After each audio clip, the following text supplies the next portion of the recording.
So as I was saying just now, the PSLE usually tests things like this. Can anyone tell me what kind of circuit does bulb A need to be in? Yes, bulb A has to be in a series circuit. What about bulbs B and C? Sorry, bulb A has to be in parallel circuit. What about B and C? They need to be in series because they need to turn off at the same time.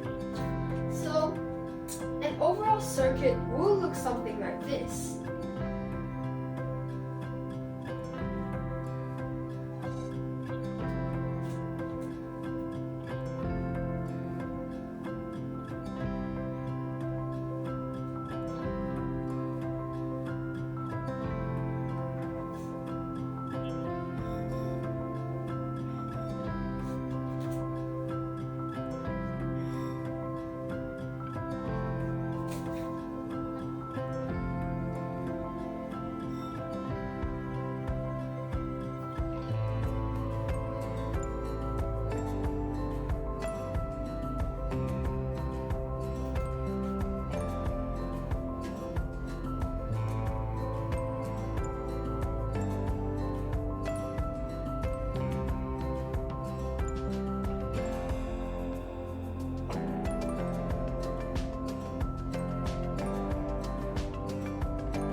Alright, so then you need to label the bulbs. This is a classic example of a series and parallel circuit together. Now, please remember to label as it is very, very important to do so.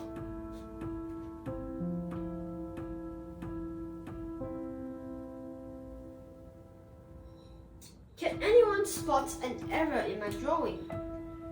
Yes, there is an error. Take time to spot it. Alright. The error in my drawing is actually, you see, if you close circuit A, it will not light up. So, let us change this.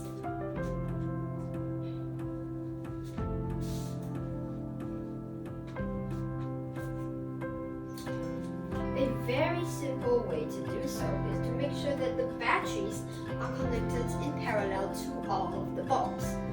This will mean that bulb A,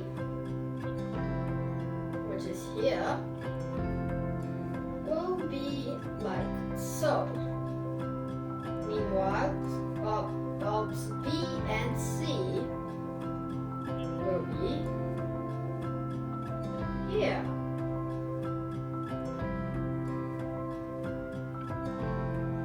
Can you see the difference?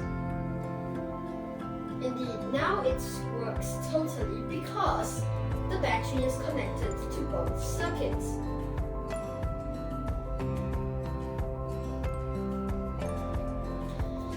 This is a very classic example of a PSLE science question. Now, some ways to answer this question properly is take your time, read the requirements carefully, highlight the main parts. Next, remember, when drawing a parallel circuit, the bulb or bulbs in parallel must always only connect to either the batteries or an open wire. For a series circuit, just make sure that the wires always connect in two or more bulbs. This is a simple way to make sure that you answer it correctly. Next, please do take note that bulbs should not be drawn in the corner. Let me just move it down a little for you to see. This is correct. The bulb should not go like this.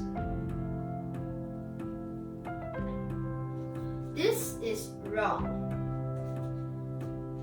This, in circuit diagrams like this is not allowed. Some other examples of things that are not allowed include anything at corners, or the battery cannot look like this because this sort of battery will not work even in an actual circuit. Then, when drawing an actual circuit using actual representations of the components, such as a bulb, you must take note that one end of the wire must go like this and the other end must come out here. This is different from a circuit diagram, and this is the requirement for a realistic circuit drawing. You cannot connect the bulb like so. These are very important things to take note when answering a circuit question.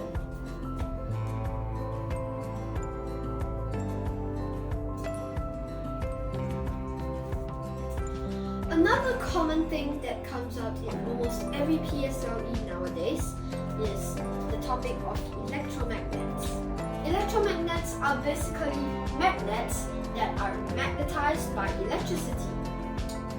And a most common example of electromagnets is when you wrap copper wire around an iron cylinder and switch on the circuit. This will cause the iron cylinder to magnetize and become a magnet. However, once you switch off the circuit, the iron bar will not be a magnet anymore. These are actually the copper wires, and this rectangular shape is an iron cylinder. Most commonly, these circuits actually connect to something that uses this electromagnet, to a hammer,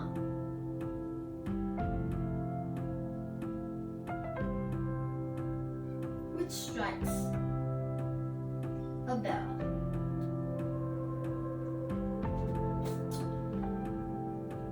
You can answer that when the iron cylinder is attracted, alright, this will go up and stick here.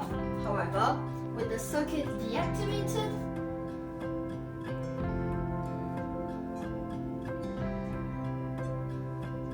this will drop back down. When answering such circuit questions, please remember that you have to answer using the CEO method. C stands for closed or open circuit. That's the first point. And E stands for electricity can or cannot flow. And lastly, O stands for out, be it bulb, magnet, or even a bell ringing.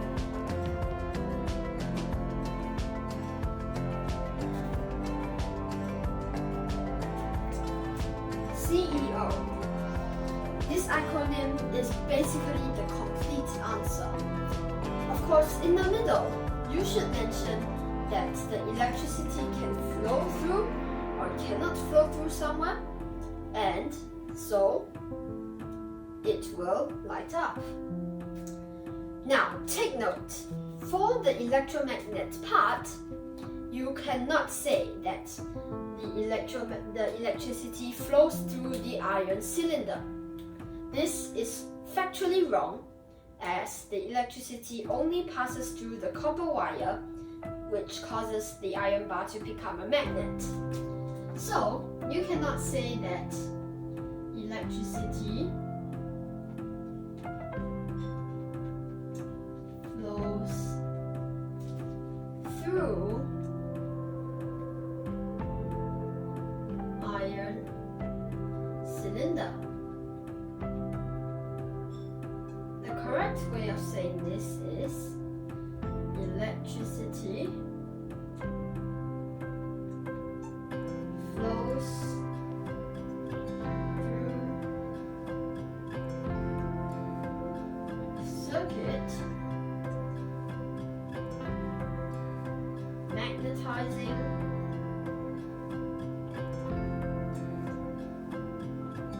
the iron cylinder.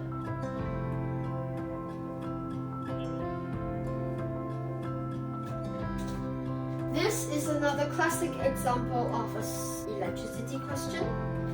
And recently I have noticed that PSLE questions usually revolve around these two types: the electromagnet question and the circuit drawing question.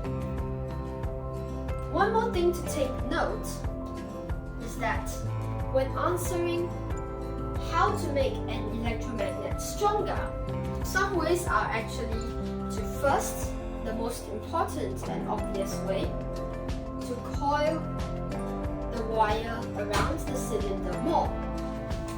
So, number of turns of wire increases. Next, you can also mention switching the battery to higher voltage or increasing the number of batteries. So, number of batteries increase. These are the two main ways that you can make stronger electromagnets.